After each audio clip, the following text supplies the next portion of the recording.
নমস্কার। আমার আজকের রেসিপি চিতল মাছের চপ।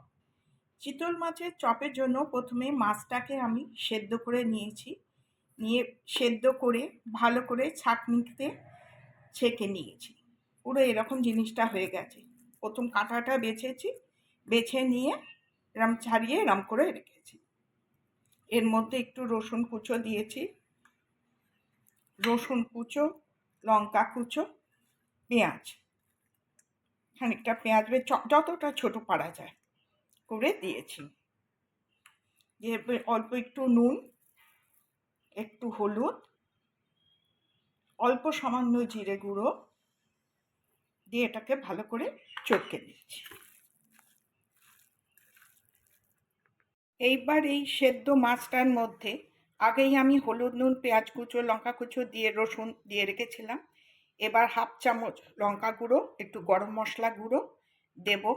দিয়ে দুখানা আলু সেদ্ধ করে ভালো করে চটকে নিয়েছি, নিয়ে সেটা দিয়ে দেবো।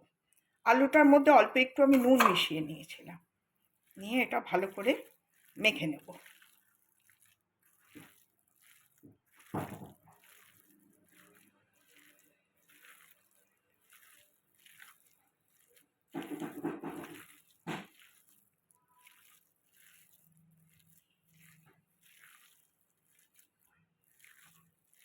ঝালটা নিজের টেস্ট অনুযায়ী দিয়ে দেবে।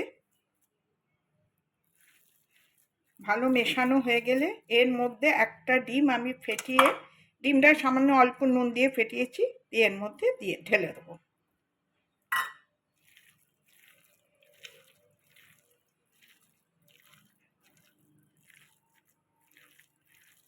এইবার এটাকে আমি ফ্রিজে 1 ঘন্টা রেখে দেবো, একটা চাপা দিয়ে 1 ঘন্টা রেখে দেবো।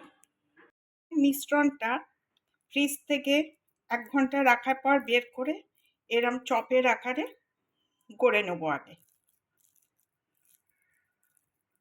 সাইজটা যে যেমন করবেন সেইভাবে নিয়ে নিতে হবে।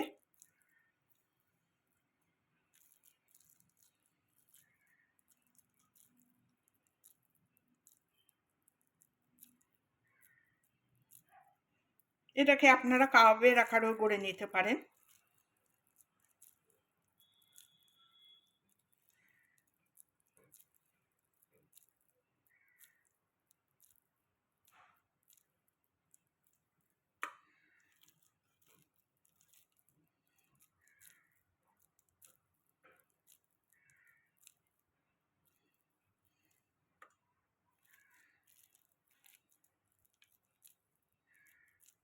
এভাবে সব কটা চপ গড়ে নিতে হবে।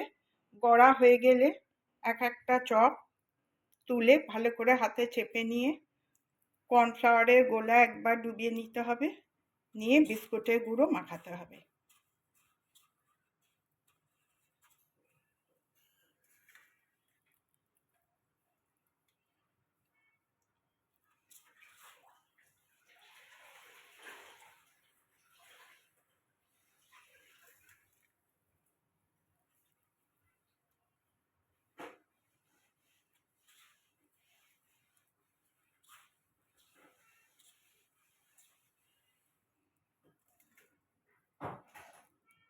ফ্রিজ থেকে ঘন্টাখানেক রাখার পর বের করে এয়ার ফ্রায়ারে দিয়ে এটাকে ভেজে নিয়েছি।